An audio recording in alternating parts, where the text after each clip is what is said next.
আসসালামু আলাইকুম ওরহমতুল্লাহ। 1 মিনিট মাদ্রাসায় আপনাকে স্বাগতম।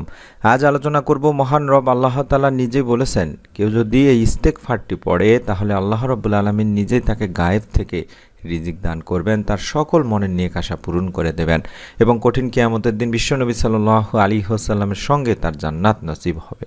অত্যন্ত গুরুত্বপূর্ণ একটি ভিডিও, আমি আশা করি যারা প্লে করেছেন মনোযোগ দিয়ে ভিডিওটি না টেনে সম্পূর্ণ আমলের উদ্দেশ্যে দেখবেন। আমরা প্রতিদিন বুঝে বা না বুঝে নিজের অজান্তে অসংখ্য ভুল করে বসে থাকি। অধিকাংশ সময় জেনে বুঝে শুধুমাত্র কুপবৃত্তির অনুসরণ করে পাপ করে ফেলি। ফলে আল্লাহ রাব্বুল আলামিনের কাছে যদি আমাদের এই পাপাচারে লিপ্ত হওয়ার জন্য এবং আল্লাহ তাআলার কাছে যদি এই পাপের জন্য ক্ষমার দুয়ার যদি খোলা রেখেছেন আল্লাহ তাআলা, যে এই মাধ্যমে যদি আমরা আল্লাহ তাআলার কাছে আমাদের পাপাচারের জন্য ক্ষমা চাই তাহলে আল্লাহ রাব্বুল আলামিন আমাদেরকে ইনশাআল্লাহ মাফ করে দেবেন। তাই মানুষ যত ভুলই করুক না কেন, সে যদি অনুতপ্ত হৃদয়ে আল্লাহ তাআলার কাছে ক্ষমা চাইতে পারে তাহলে আল্লাহ রাব্বুল আলামিন তাকে ক্ষমা করে দেবেন ইনশাআল্লাহ। কোরআনুল কারিমে আল্লাহ তাআলা নিজেই বলেছেন, এবং আমি অবশ্যই ক্ষমাশীল তার প্রতি যে তওবা করে, ঈমান আনে, সৎকর্ম করে ও সৎ পথে অবিচল থাকে। সূরা তাহার ৮২ নম্বর আয়াতে আল্লাহ তাআলা নিজেই বলেছেন। শুধু তাই নয়, আরেক আয়াতে আল্লাহ তাআলা বলেছেন, যে ব্যক্তি কোনো মন্দ কাজ, খারাপ কাজ করে ফেলে বা নিজের প্রতি জুলুম করে বসে বা জুলুম করে ফেলে, তারপর আল্লাহ তাআলার কাছে ক্ষমা প্রার্থনা করে বা ক্ষমা চায়, সে অবশ্যই আল্লাহ রাব্বুল আলামিনকে অতি ক্ষমাশীল পরম দয়ালু হিসেবেই পাবে। সূরা নিসার ১১০ নম্বর আয়াতে বলা হয়েছে, আল্লাহ রাসূল সাল্লাল্লাহু আলাইহি ওয়াসাল্লামের কোনো গুনাহ ছিল না দিনী ভাই বোনেরা, তিনি ছিলেন নিষ্পাপ। এরপরও তিনি দিনে রাতে প্রচুর পরিমাণে ইস্তেগফার পাঠ করতেন, আল্লাহ তাআলার কাছে কেঁদে কেঁদে দোয়া করতেন। শুধু তাই নয়, মহান আল্লাহ দয়াশীল, অনুগ্রহশীল, করুণাময়, তার দয়ার কোনো সীমা নেই। তিনি দয়াবান, পরম ক্ষমাশীল, অতি দয়ালু। তিনি ভুল ত্রুটি, পাপ তাপ যাবতীয় অপরাধ যত আছে তা তিনি ক্ষমা করে থাকেন, দয়া ও করুণা বর্ষণ করে থাকেন। বান্দা যখন আল্লাহর দ্বারস্থ হয় তখন তিনি ক্ষমা ও দয়ার কুদরতি হাত প্রসারিত করেন। বান্দা যদি ইস্তেগফার করে তাহলে আল্লাহ তাকে ক্ষমা করেন। বান্দা আল্লাহকে ডাকলে আল্লাহ তার ডাকে সাড়া দেন। সুবহানাল্লাহ। তাই তো কোরআনুল কারিমে আল্লাহ তাআলা আরও বলেন, আমি অবশ্যই ক্ষমাশীল তার প্রতি যে তওবা করে, ঈমান আনে, সৎকর্ম করে, সৎপথে অবিচল থাকে। এবং অন্য আয়াতেও যেটি বললাম, যে ব্যক্তি কোনো মন্দ কাজ করে ফেলে বা নিজের প্রতি জুলুম করে বসে তারপর আল্লাহ তাআলার কাছে ক্ষমা চায়, সে অবশ্যই আল্লাহকে অতি ক্ষমাশীল পরম দয়ালু হিসেবেই পাবে। হযরত আব্দুল্লাহ ইবনে আব্বাস রাদিয়াল্লাহু তাআলা আনহু থেকেও হাদিসে পাওয়া যায়, আল্লাহ রাসূল সাল্লাল্লাহু আলাইহি সাল্লাম বলেন, যদি কেউ বেশি বেশি আল্লাহ তাআলার কাছে ক্ষমা চায় অর্থাৎ তওবা ইস্তেগফার করে তাহলে আল্লাহ তাআলা তাকে সকল প্রকার দুর্দশা থেকে মুক্তি দান করেন, হতাশা দুশ্চিন্তা থেকে পরিত্রাণ দান করেন, তাকে এমন উৎস থেকে রিজিক দান করেন যা সে কল্পনাও করতে পারে না। সুবহানাল্লাহ। অন্য হাদিসে রাসূলুল্লাহ সাল্লাল্লাহু আলাইহি সাল্লাম বলেন, যে ব্যক্তি তার পাপাচারের জন্য ইস্তেগফারের মাধ্যমে নিয়মিত আল্লাহ তাআলার কাছে ক্ষমা চাইবে, আল্লাহ তাআলা তার দারিদ্রতা ঘুচিয়ে দেবেন, তাকে সব বিপদ আপদ থেকে রক্ষা করে সচ্ছলতা ও নিরাপত্তা দান করবেন। সে আল্লাহর রহমতে এমন উৎস থেকে রিজিক প্রাপ্ত হবে যা সে চিন্তাও করেনি। সুবহানাল্লাহ, সুবহানাল্লাহ।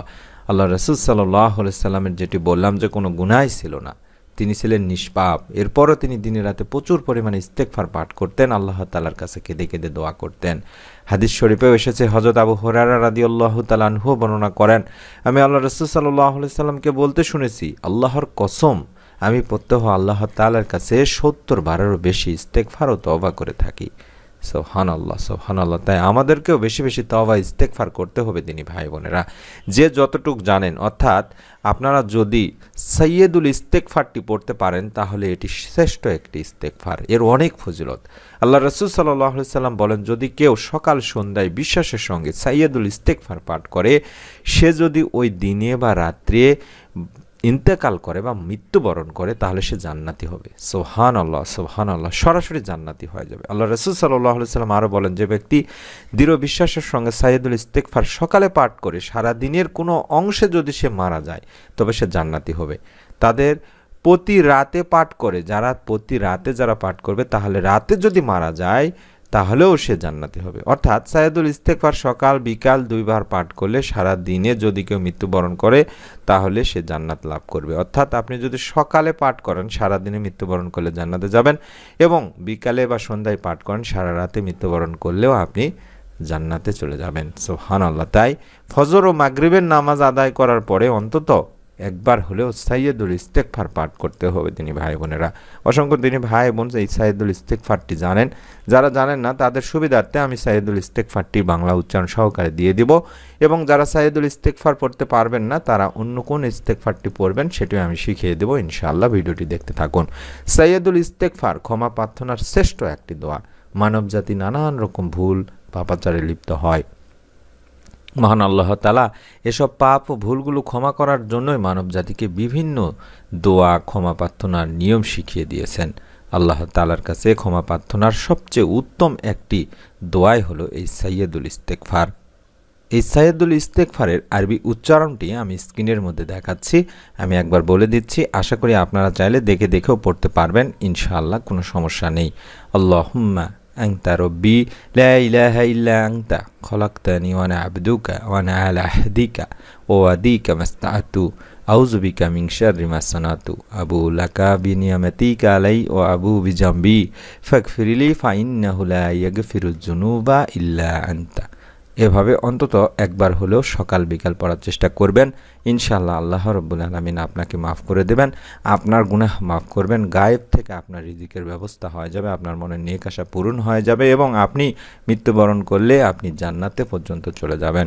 যারা এই সাইয়্যিদুল ইস্তেগফারটি পড়তে পারবেন না তাদের জন্য আমি শুধুমাত্র আস্তাগফিরুল্লাহ আস্তাগফিরুল্লাহ আস্তাগফিরুল্লাহ এটিও ছোট ইস্তেগফার, অথবা আপনারা চাইলে আস্তাগফিরুল্লাহ ওয়া আতুবু ইলাই এটিও পড়তে পারেন। কম করে হলেও 70 থেকে 100 বার পাঠ করবেন, অথবা রব্বিগফিরলি ওয়া আতুবু আলাইয়া ইন্নাকা আনতাত তাওয়াবুর রহিম এটিও আপনারা পড়তে পারেন, কোনো সমস্যা নেই ইনশাআল্লাহ। এটিও আপনি 100 বার পড়তে পারেন, অথবা আস্তাগফিরুল্লাহাল্লাযী লা ইলাহা ইল্লা হুয়াল হাইয়ুল কাইয়্যুম ওয়া আতুবু ইলাই এটিও পড়তে পারেন। আর যেটি বললাম যে সাইয়্যিদুল ইস্তেগফারটি যদি পড়তে পারেন তাহলে সবচাইতে ভালো দিনই ভাই বোনেরা। অবশ্যই চেষ্টা করবেন সাইয়্যিদুল ইস্তেগফারটি পড়ার, যদি না পারেন বাকি যেগুলো শিখিয়ে দিলাম এগুলো সকাল সন্ধ্যায় বেশি বেশি পড়ুন। আল্লাহ রাব্বুল আলামিনের কাছে আপনার জীবনের যত গুনাহ আছে সব গুনাহগুলোর জন্য ক্ষমা চান। মোট কথা তওবা ইস্তেগফার একটি মুমিন ও মুত্তাকির একটি বিশেষ গুণ।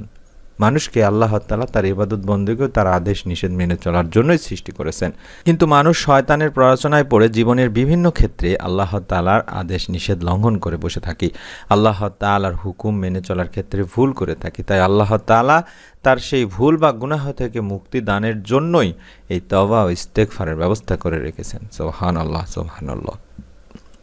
সর্বোপরি তওবা ইস্তেগফারের মাধ্যমে একজন মুমিনের দুনিয়া ও আখিরাতের জীবন সুন্দর ও সফল হয় দিনী ভাই বোনেরা। এর মাধ্যমে একজন মুমিন লাভ করে উভয় জাহানের সমৃদ্ধি। তাই অনুরোধ করব আপনারা দিনে রাতে সব সময় বেশি বেশি তওবা ইস্তেগফার করার চেষ্টা করবেন, বিশেষ করে সাইয়্যিদুল ইস্তেগফারটি সকাল সন্ধ্যায় পড়ার চেষ্টা করবেন এবং সারা দিনে কম করে হলেও 100 বার শুধুমাত্র আস্তাগফিরুল্লাহ আস্তাগফিরুল্লাহ আস্তাগফিরুল্লাহ অথবা যে ইস্তেগফারগুলো দেখালাম বাকি ছোট ইস্তেগফারগুলো আপনারা কম করে হলেও 100 বার পাঠ করবেন। আল্লাহ তাআলা আপনাকে ইনশাআল্লাহ এর প্রতিদান দান করবেন। মনের মধ্যে শতভাগ বিশ্বাস নিয়ে আমলটি একবার হলেও করবেন। তার জন্য ভিডিওটিতে একটি লাইক দিয়ে কমেন্ট সেকশনে অন্তত আমিন লিখে নিয়ত করে ফেলুন। আপনার নিকট আত্মীয় স্বজনদেরকেও আমলটির কথা বলুন। পরবর্তী নতুন আমলের ভিডিও যাতে করে আপনার মিস না হয়ে যায় তার জন্য চ্যানেলটি সাবস্ক্রাইব করার বেল বাটনটি অন করে রাখার অনুরোধ করছি। সকলে ভালো থাকুন, সুস্থ থাকুন।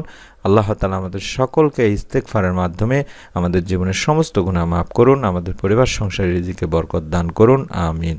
আসসালামু আলাইকুম ওয়া রাহমাতুল্লাহ।